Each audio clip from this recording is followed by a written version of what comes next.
This state of anarchy is not about the cost of living anymore, but one person who has refused to accept his election loss.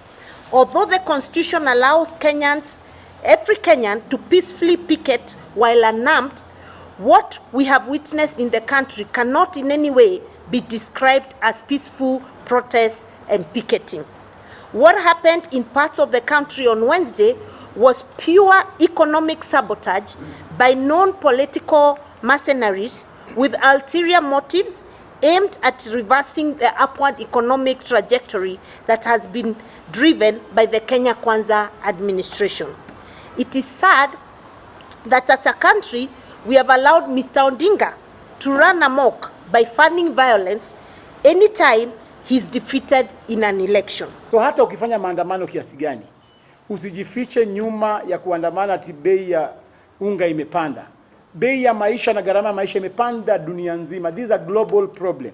And therefore upatie rais wetu nafasi aweze panga serikali yake, aweze saidia wananchi wa Kenya. And therefore tunasema kwamba tunakashifu vilivyo na tunasema hatutazidi kuruhusu mambo haya iendelee.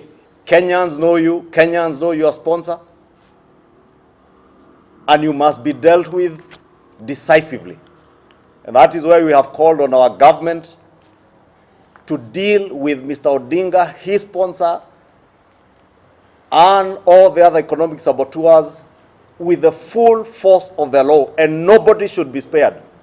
Not Mr. Odinga, not his sponsor, not the marauding gangs of Mungiki and other goons that they have mobilized.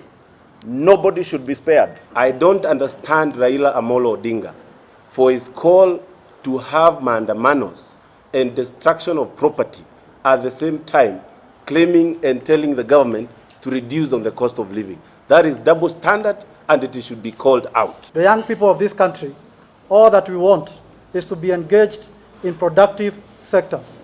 We are not interested in being engaged in destructive activities such as maandamano that Raila Odinga is using to blackmail and intimidate the government that we voted.